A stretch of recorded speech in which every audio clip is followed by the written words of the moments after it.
Okay, press the button before I meant to, but okay. Ron Harris here, MD Online Editor. Some breaking news out of Pittsburgh. Tyler Mannion just posted a video on NPC News Online, and this is some great news. Pro Men's Physique will start to incorporate weight limits for your height, just like Classic has. It's going to start after the Olympia, so all contests up until the Olympia will be as is. After that, they're going to have weight limits. So he said they'll be less than Classic. So let me break down the key points. Full video on npcnewsonline.com. It's an 11-minute video. Tyler doesn't really go into all this stuff till the end of the video. He's sort of giving you an update on the season so far, the top men's physique pros, critiques he has, what they need to improve on, things like that.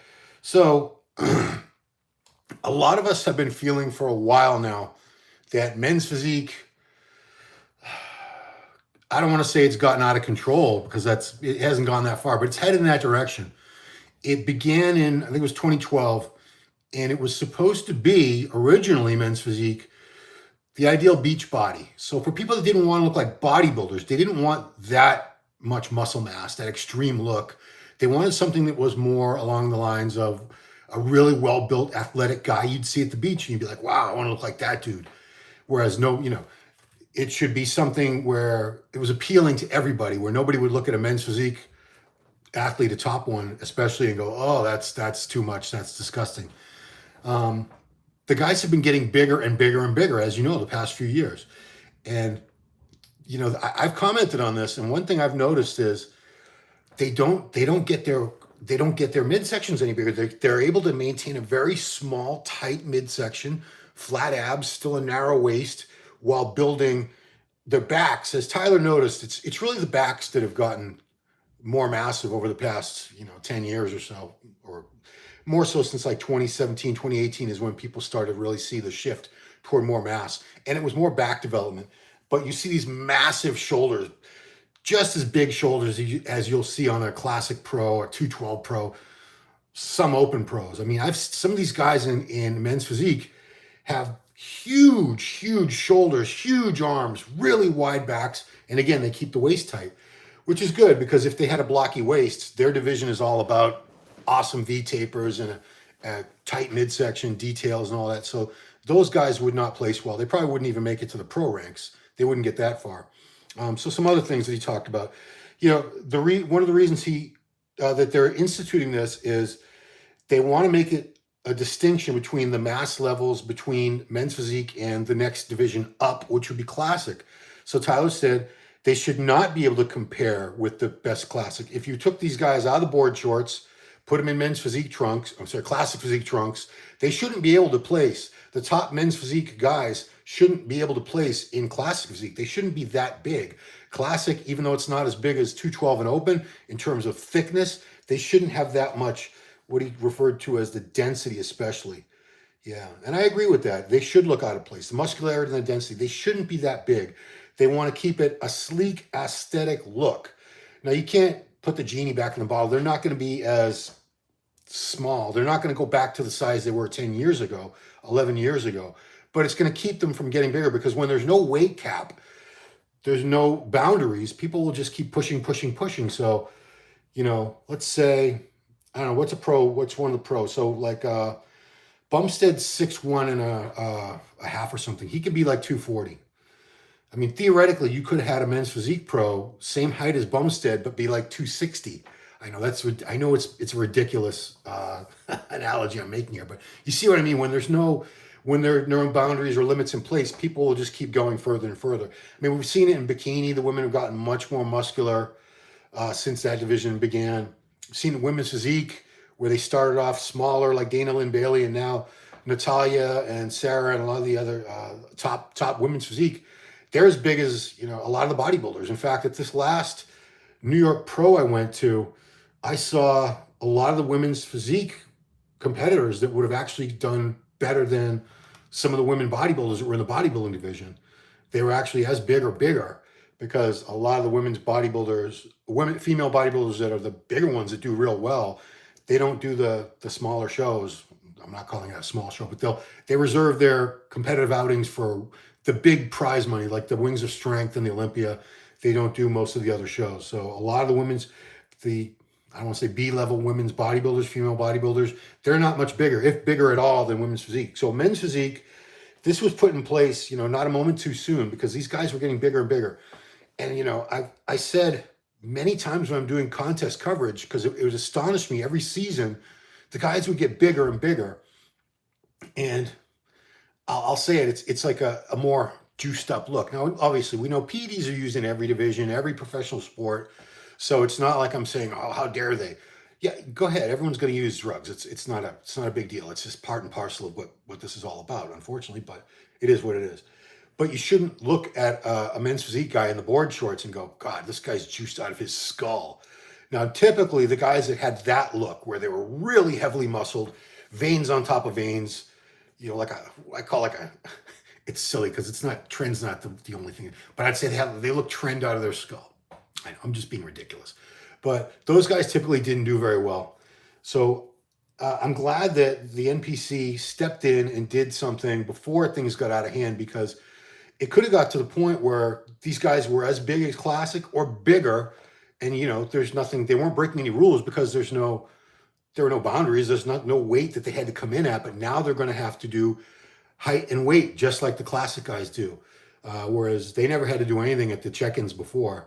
So at check-ins for the men's divisions, 212 guys had to weigh in and be under 212. Open guys didn't have to do anything. They just got their number, turned in their music, whatever, got their free t-shirt, gym bag.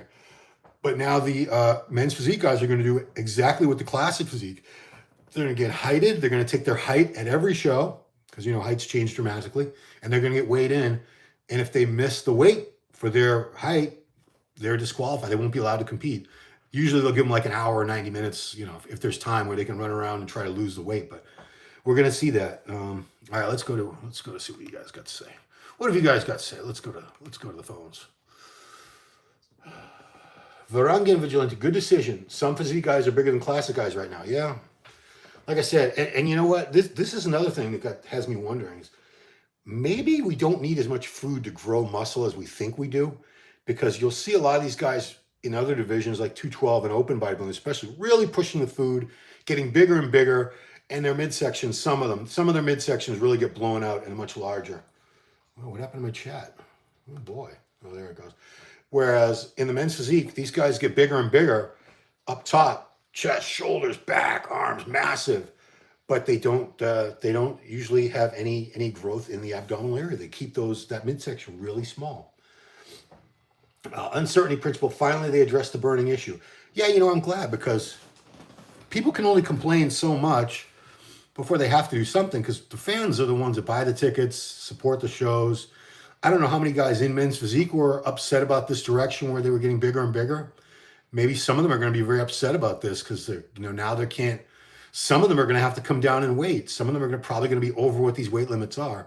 And the weight limits aren't going to be announced until, he gave a rough estimate, 2 months before the Olympia. So the Olympia is November 7th. So I'm guessing early mid-September is when we're going to find out what the weights are for these things. Stop the cap. This will ruin the division. Raymond, how is this going to ruin the division? I don't think too many of the guys that are winning now are drastically over the limit. If they're over whatever this limit's going to be, the limit hasn't even been determined. I'm sure they're going to have to really think this over as to what. He did say that it'll be lower than what Classic is, because they don't want these guys to be exactly as big and heavy as a Classic physique competitor, because that's another division. Like Classic, nobody in Classic should be as big as an open bodybuilder. None of them are. They have these weight caps. Like if Bumstead was an open Mr. Olympia competitor, he's like 235, 240 right now winning Classic. He would have to be, not that he would do this, but he would have to be somewhere around 270 to 290, somewhere in that range, if he's going to be thinking about beating Hadi, Andrew Jacked, Samson Dauda, Nick Walker, Derek Lunsford, these guys. So what else we got? Stop the cap. The weight cap isn't working for Classic physique. I would argue that it is, because there have been guys that left Classic. Neil Curry's a good example from the UK. So Neil won. He won the New York Pro last year. Did he win Arnold UK as well? But Neil Curry from the UK, he was having a hell of a time getting down to weight. His body wanted to grow. Some of these guys like Neil were in a spot in Classic where they'd be shredded out of their minds and they were still 10, 15 pounds over the limit. So they'd have to just keep diet away muscle, dehydrate, whatever it took to finally weigh in on that one day of the check-ins, the weigh-ins at their weight, and then they could try to eat up and put some size and fullness, some fullness back into their muscles before they got on stage. But I don't think this is a bad thing. I think this is a really good thing because, you know, like I said, these other divisions, it's too late to stop. They've gone too far. Like women's physique, from where it began to where it is now, you can't go backwards. You can't tell them, "Oh, you guys are all too big. You need to get smaller." You can't do that. Once they've evolved into this new form or level, you can't put the cat back in the bag or the genie back in the bottle, however you want to put it. Yeah. Wow, not a lot of comments on this one. Good decision. Yeah, I mean, I can't think of any top guys that are too big. Who made the decision, Raymond? So this is made by I assume Jim Mannion, Tyler Mannion. Jim is the president of the IFBB Pro League. Tyler Mannion is the vice president. That's his grandson. I don't know. He didn't say in the video, Tyler, he didn't explain who, if there was a meeting and who made this decision. You know, it's understood that the powers that be, the people that run the organization collectively, or maybe just the top two, like I just said, maybe they unilaterally made this. It's not like there's a committee that has to meet on these things. They can do whatever they want. I need a name. I mean, I would assume it's Jim and Tyler. You know, Tyler's much more active. He's a head judge at a lot of shows. He does a great job. I'm just going to assume, because Tyler made the video, and I could be dead wrong, that he's mainly the one behind this decision. And I'm sure he conferred with his dad, who still owns and runs the organization. I'm sorry, his grandfather. And, you know, he probably talked to, I'm sure he had heart-to-heart talks with a few of the other head judges like Weinberger. I'm sure this wasn't something he came to lightly and just decided like yesterday, you know what, I'm gonna put some weight limits on these guys. David L.Y., weight classes are great, good direction for the sport. Yeah, because I mean, how big do you want these guys to be? Like I said, this was created originally, this is 2012, I think this division came about. So a little over 10 years ago, men's physique was created, didn't exist, but there was no men's physique before that. They wanted something that was an alternative for guys who loved working out, loved getting in great shape, lean, eating clean, and they want to display their physiques, but they didn't want to get as big as bodybuilding. And this was, you know, this preceded Classic by several years. So that wasn't an option back then. This was the first option other than bodybuilding for competitors, for male competitors.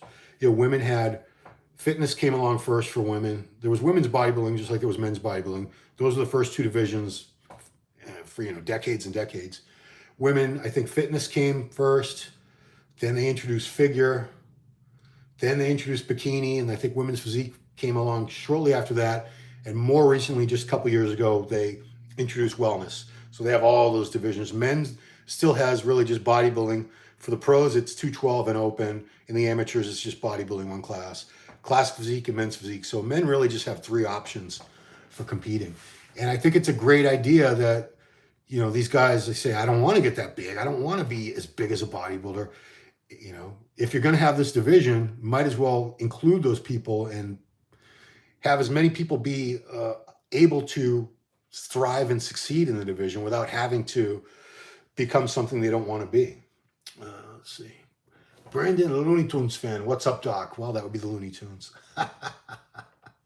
Oh, man.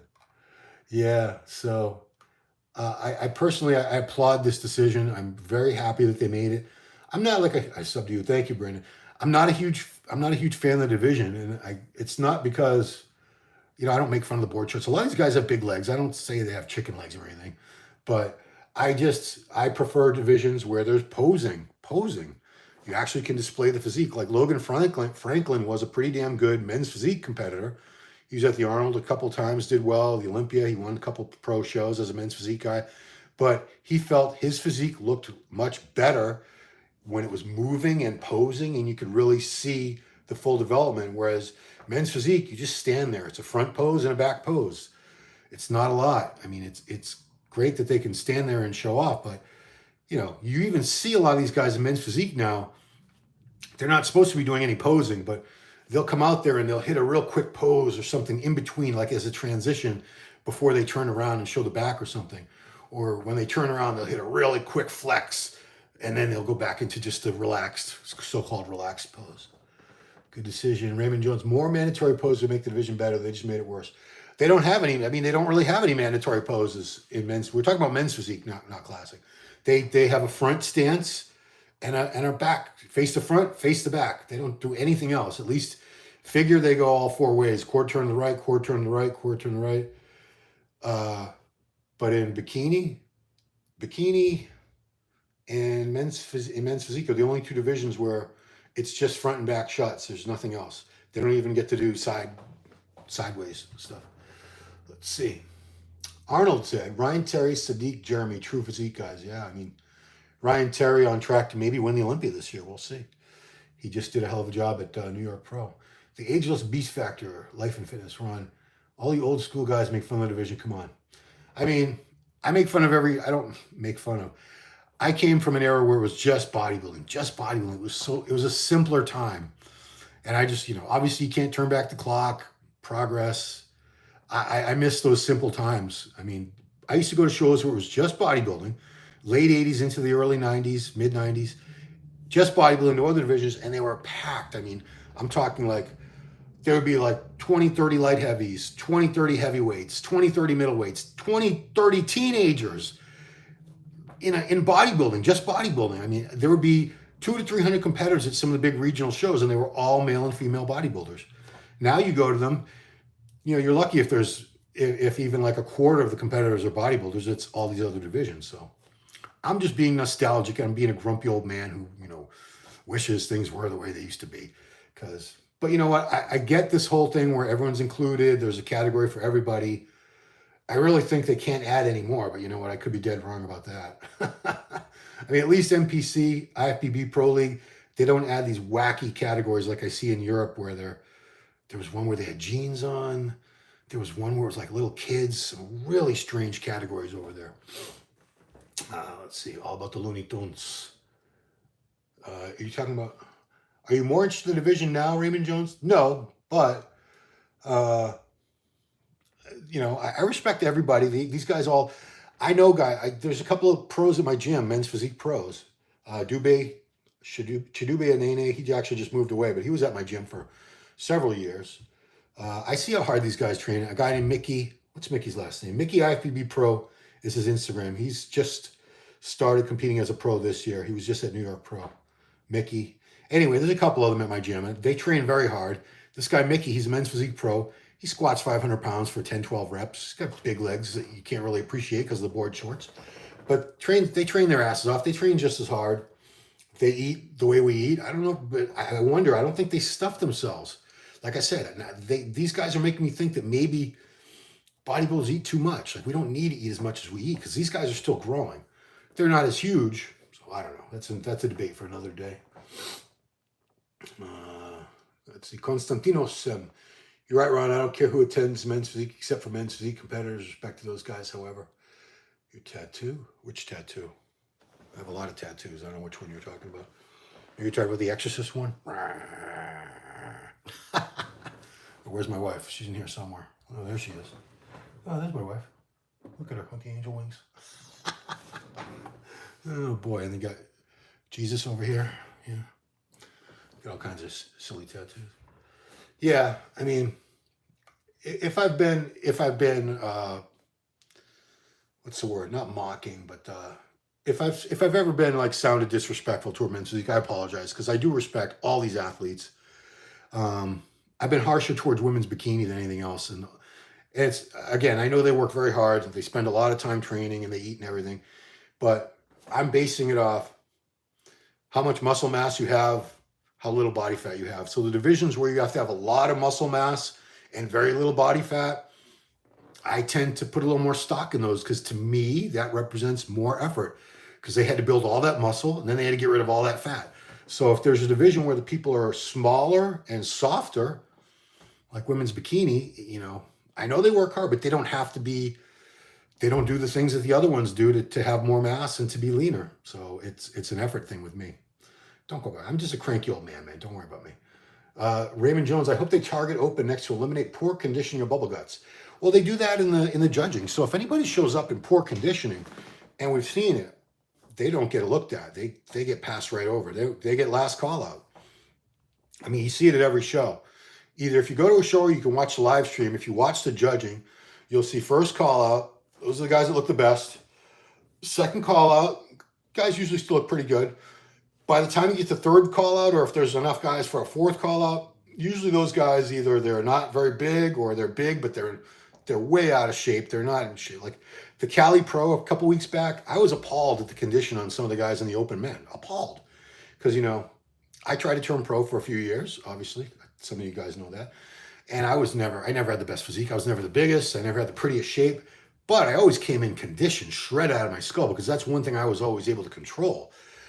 I couldn't really make myself huge. I couldn't change the shape of my muscles, but I could get leaner and leaner and show up really shredded, which I think whenever I go to shows and people aren't in shape, I'm like, why weren't you in shape? You know what day the show was, especially those of you who've dieted before. You know how long it took you to prep. I don't know why these people show up, especially a professional. You're a professional. That's your job. You're supposed to represent yourself as a professional in whatever category it is and show up really, really lean in contest condition. Let's see. So yeah, when guys show up with bubble guts and they're out of shape, they don't get a look. So they don't need to do anything about it. They take care of it in the judging. They don't place. They don't get a good look at all, nor should they. Constantino says, I mean, they have beautiful physiques, but when you see guys not flexing muscles and going from front to back, it's not interesting. And there's always that question mark when you see the legs. You can see now because they used to have, I'm not sure if the shorts have gotten tighter or the guys' legs have gotten bigger or both, but you can tell some of these guys in men's physique, they could jump right into classic. They have legs that definitely match the upper body. In the past, we used to make fun of, they got no legs. And I'm sure some of them don't have the greatest legs, but some of these guys have. I still remember, I think it was the last year Buendia did the Olympia, whatever year that was. They did the judging at the expo. At the very end of the judging, I don't know if Bob Chick made them pose down like as a joke or they decided to do it themselves, but they all hiked up their shorts. The guys who were in the top 4 or 5 in the final call out for men's physique at that time, they all hiked up their shorts and started hitting like bodybuilding poses, and they all had legs. They all had quads, hams. Most of them, they train everything just for the metabolic benefits of doing the squats and the leg presses and the lunges and step ups and all that good stuff, the Romanian deadlifts. Let's see. Raymond Jones, let's get the women's divisions on weight caps too. Some of the weight caps would help. I feel like that might be the next step is women's physique weight caps. And I don't know who would be over the weight as far as the top women now. I don't know if any of them would be, because we don't have any weight to refer to, any limit. But because women's bodybuilding is unlimited. There's no weight cap on that. They can be as big as they want. But women's physique was not supposed to be as big as women's bodybuilding. And the best women's physique competitors are not as big as the best women's bodybuilders, female bodybuilders. But at some shows where you don't get any of the really big women, the women who are at the top, the real big names, there's not much difference at all between women's physique and the bodybuilding. You could, you wouldn't even know which division you were watching sometimes if you didn't know any better. You'd be like, is this women's physique or bodybuilding? And you'd have to look at the list and, okay, she's women's physique. All right, I'm looking at women's physique, not bodybuilding. Let's see, your muscles. What about my muscles? Your tattoo, your muscles? I don't know. You look jacked, bro. Thank you, Arnold. Hey, have you guys seen Arnold, the documentary? I've only watched part 1. That's the part it's a 3-part series on Netflix called Arnold. It's a documentary. It's a limited edition series. It's only 3 episodes. So the first episode is his bodybuilding career.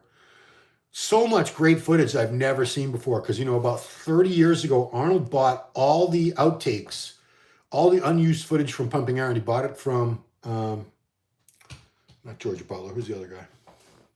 Pumping Iron. George Butler, the director. I was saying, so Charles Gaines wrote the book.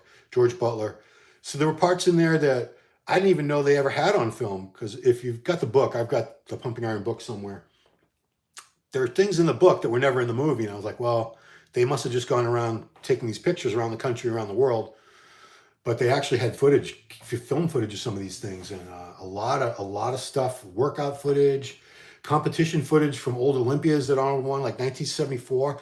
I had never seen a video of Arnold winning the 74 Olympia. Probably his best look ever. He was like 240, 245, full shredded. He didn't look as good in 75 in Pumping Iron because he had taken off a bunch of muscle intentionally to film the movie Stay Hungry. And then they gave him the opportunity to do that documentary, Pumping Iron. So he jumped into that Olympia kind of last minute. Wasn't as big as he had been the year before, but check it out, part 1. Part 2 is about his movie career, his acting career. I think part 3 is about his being a politician and an environmental activist. I don't know. 'Cause so far, I've only seen part 1, and I'm not sure I'm going to watch all 3. I definitely want to watch the movie parts because I was a huge fan of his movies. I saw all those movies in the theater, you know, Terminator, Commando, Predator, Raw Deal, all those movies. Conan the Destroyer, good stuff. The channel is all about the Looney Tunes. I wouldn't watch it. I mean, I'm not that into Looney Tunes, man. Arnold, Ron, if classic physique or men's physique divisions were available back then, would you still have competed men's open? No, I probably would have done classic. I would have done classic because I tried to get bigger and bigger, and certain things grew on me. My chest kept getting bigger, my quads, shoulders, my arms didn't get much bigger, and my midsection got thicker. So had there been a weight limit that I had to stay under, like right now, the weight limit for NPC classic physique for my height, well, back then I was a little over 5'8", so I think I could have been like 182, I think is the cutoff that they have now. Or is it 190? So, I mean, I looked really good when I was natural in my mid-20s at around 190. Yeah, 180 to 190. I looked really good, and I had a small waist. My arms were proportionate because everything else I hadn't gotten out of proportion yet. So that would have kept me from trying to just get bigger and bigger. And, you know, in my heart of hearts, I thought, well, my arms will get bigger, all this will get bigger. And I didn't keep the same flow and proportions. I had a better physique when I was natural and I was competing around, I guess I was like 185 was probably my best natural weight. And then when I got bigger and bigger and I was competing, you know, I never got huge, but I was competing at over 200, between 200 and 210. And I had some good body parts like my quads, my chest, delts are pretty good, calves. But yeah, the physique itself wasn't as good. So if classic had been an option, I would never have done men's physique. I loved bodybuilding. I loved posing, always loved bodybuilding. So, but classic, that's bodybuilding. Classic is bodybuilding. They're posing. I don't know why they don't do all the poses. Like, why can't they do a front lat spread? But yeah, I would have definitely done that. Sarah Connor. Let's see. Good question, Sarah Connor. Raymond Jones, penalizing the judging should have been enough for men's physique. Something to Bob Chick proposed a weight cap. I mean, he might have. He's at every show. That guy 6. At your best, you could have turned pro. I believe in classic. Good balance, symmetry, similar to Danny Hesterloff. Your arms aren't massive, which isn't a must in classic. Yeah, who knows? Who knows? I mean, I say this all the time. I could have turned pro as a masters if I'd gotten very lucky. I know a few guys, I'm not going to name names, who turned pro in bodybuilding as masters that I would have mopped the floor with them at my best. But, you know, it is what it is. Who cares? I mean, what would that do for me? I get to do this. I get to interview the pros. I get to cover the shows. I get to be I've been part of the industry for over 30 years. So had I been able to turn pro, I wouldn't have been a good pro anyway. I don't have those genetics. So it just would have been, you know, social media didn't even exist until a few years ago, right? What would it have really done for me? Interesting you bring up Danny. I've known Danny Hester since we're the same age. He's a few months older, I think, because I'll be 54 in September. I think Danny is already 54. But I met Danny back in 91. I met him in February of 91 at the LA Championships. I think he won the lightweight division. Yeah, he was great back then. He's always been good. That guy 6. There were guys who competed at the Cali Pro, turned pro at Masters. I believe your physique was better than your best, LOL. Yes, I agree. And I don't want to call them out because a couple of them are very tough guys, ex-gang members, ex-UFC fighters. So they'd be very upset if I called them out by name. But I saw them, I was like, man, I would have looked better than that. So, I mean, it's pretty lame for me to say I would be better than some of the guys who are the worst pros. That's like saying, you know, you're smarter than some of the dumbest kids in your school or something. But Yeah, I mean, I would have been the worst. I would have been pretty bad. But yeah, it doesn't matter. I mean, there's so many pro cards now. Honestly, we us older guys, we talk about how it used to be so tough to turn pro, but people don't realize, like the USA Championships, for example, 1992 when Flex Wheeler won. So it was all bodybuilders, bantamweight. The divisions back then were bantamweight, lightweight, middleweight. We didn't have welterweight yet. Uh, Middleweight, light heavyweight, and heavyweight. There was no super heavy. Super heavyweight class didn't come around until 1998. So one man at the end of the night, one man in the whole contest, Flex. He's the only one that got a pro card and the women's overall bodybuilding champion. So two people left at USA out of, I don't know, 150, 200 competitors. Two of them left the building with pro cards. Two. Now they give away something between like 50 and 60 pro cards at every pro qualifier because you have all these divisions and a lot of them, they turn the top two people in every class pro. But back in the day, shows like the USA and the North American for many years, only the overall champion in bodybuilding, and there was no masters or anything. One person would leave that show, the whole show, one man and one woman. So when we talk about how hard it was to turn pro, think about that. And if you look back at some guys from like the 80s, early 90s, Matt Mendenhall, Rory Liedlmeyer, Edgar Fletcher, some of these guys that tried to turn pro for years and never got their pro card, they would destroy 90% of the people that have pro cards now. They were so much better than most of these guys. It's just, it was a different era. We didn't have, the sport wasn't as big business as far as all the divisions and all that, but I still miss those days, man. Those are some good times. That guy said, your conditioning was crazy in some of those throwback pics. Yeah, that guy, because conditioning was the one thing. You know, I trained the shit out of my arms. They never got very big. But if I dieted, did my cardio, took some Clen or whatever, I got shredded. You know, I would do sometimes 2 hours a day on the step mill. I never went to zero carbs. I always needed my carbs, but I used to diet my ass off. Like for my last two shows in 2013, I dieted 20 weeks altogether because I started at 18 weeks. Sorry, 18 weeks. Some people have dieted longer than that, but 18 weeks of strict dieting and cardio, that's a long time. But I said, that's the one thing that everybody can control is your conditioning. Your bone structure, it is what it is. You can't really make your clavicle bones any wider. You can't make your hips any more narrow. The bones are what they are. Your muscle attachments. So here's my bicep. I can't make my bicep, see that little gap? I can't fill in that gap. It is what it is. But conditioning, 100% within your control. What you're putting in your mouth, the cardio you're doing or not doing, it's all on you. So that's why I don't understand when people don't show up in shape. That guy, a lot of the amateurs back then would have smoked a lot of current pros today. Oh, 100%. I mean, if you guys don't know who I'm talking about, Matt Mendenhall, now he never came in shredded, but Matt Mendenhall, he was on a ton of magazine covers, blonde, looked like a freaking movie star. He looked like He-Man. He died last year, I believe. Yeah, last year. He looked like the He-Man action figure. That's exactly what he looked like. Super wide shoulders, just little waist, flaring quads, peak biceps, incredible physique. Edgar Fletcher, this black dude, I think he was from Pittsburgh. Amazing physique. Would have been like, he easily, someone I believe, had he kept going and turned pro, could have been like a top 5 Olympia guy, top 5 Arnold Classic guy, no doubt in my mind. Who else? Rory Liedlmeyer from California, one of the most aesthetic physiques of all time. The guy's like 65, he still looks phenomenal. Yeah. Let's see, that guy's 6. What was the lowest you would drop your carbs to get the conditioning? Did you suffer a lot of strength loss doing that much cardio? I never took my carbs under like, for me, a low carb day, I did pretty well on like 75 to 100 grams on my low days, 200 to 300 grams on my high days. You know, this is someone who competing between 200 and 210. So I didn't need that much carbs, but I felt so much better on carbs. I know I could have gotten leaner quicker if I had taken all the carbs out, but I would have lost muscle. I had a really hard time trying to keep all my muscle mass because I never had that much to begin with. I had to be very careful. And I never had a coach.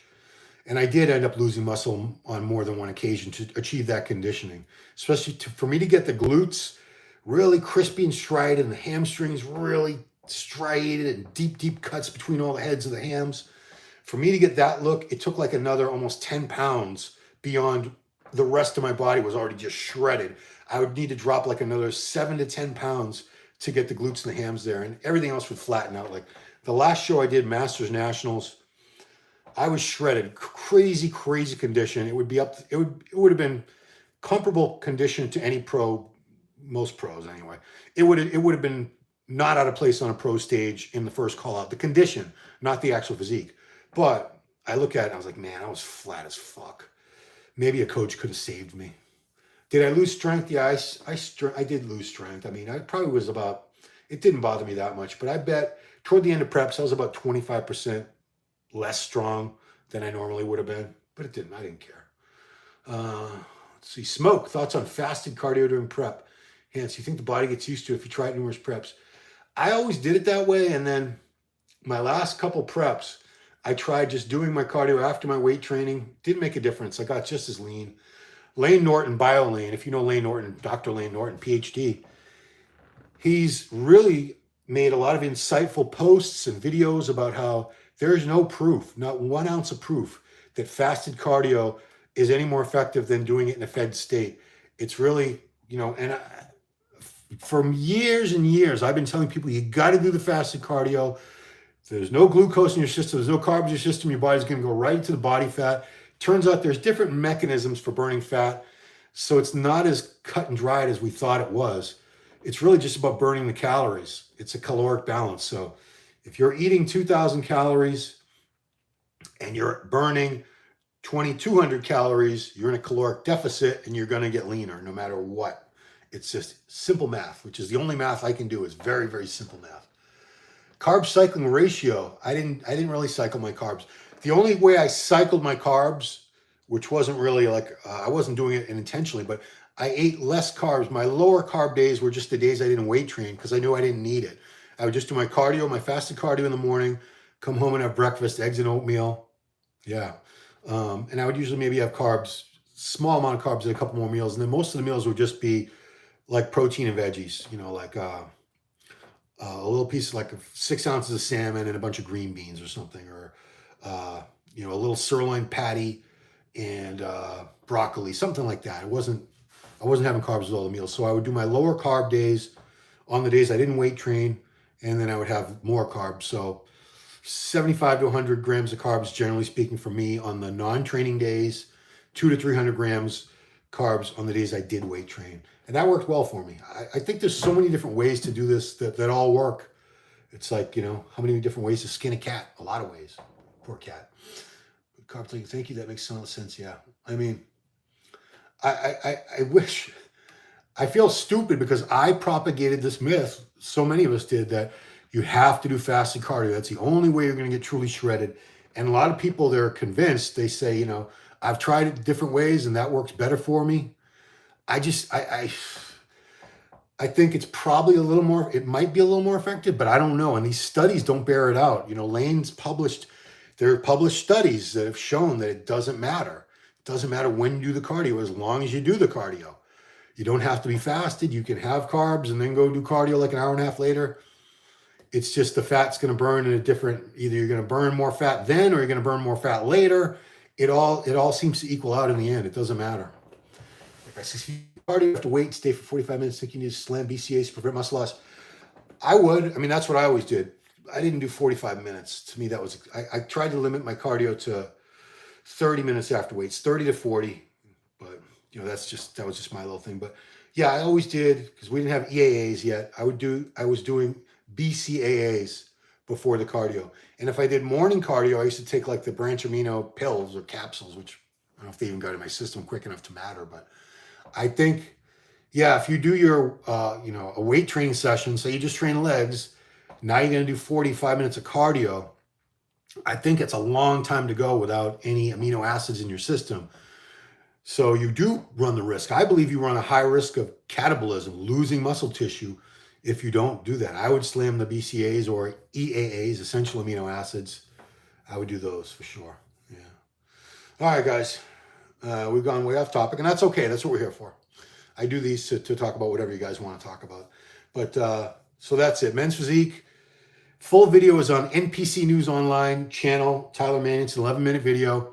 He goes over the season so far, top athletes, some critiques, and then he talks about this new system where they're going to start incorporating weight caps for your height in pro men's physique, not amateur. There's not going to be any change in amateur physique at all. They're not going to have to weigh in or worry about a weight cap. But once they get to the pros, there is going to be a weight cap. Yeah. So, yeah, exactly, Smoke. I'm very, hats off to Tyler and Jim and the NPC, or I should say the IPB Pro League, for making this decision. Very smart move. Not a minute too soon, and it's going to keep things from it's going to keep that division separate and distinct from the other divisions. So, like Classic, if there was no weight caps in Classic, you'd have guys getting bigger and bigger and bigger, but they can't because they have a weight limit they have to come in at. Now, we don't have to worry. The men's physique guys aren't going to get bigger than the Classic guys because now they're going to have to weigh in. Ryan Terry, yeah. Ryan Terry looks great, man. So that's it, guys. Appreciate you all watching. At 3:15, we have a new episode of MD Global Muscle. Check that out if your notifications are on. You can turn them on YouTube, and you also have to enable them on your phones. So you know we have great content. And I did a run line with Robin Strand. We talked about, he was diagnosed with colitis, less than 2 months out from these shows he just did, New York Pro and Toronto Pro, and he tore a bicep at, I think, like 7 weeks out. So I had no idea he went through all this crap getting ready for those shows.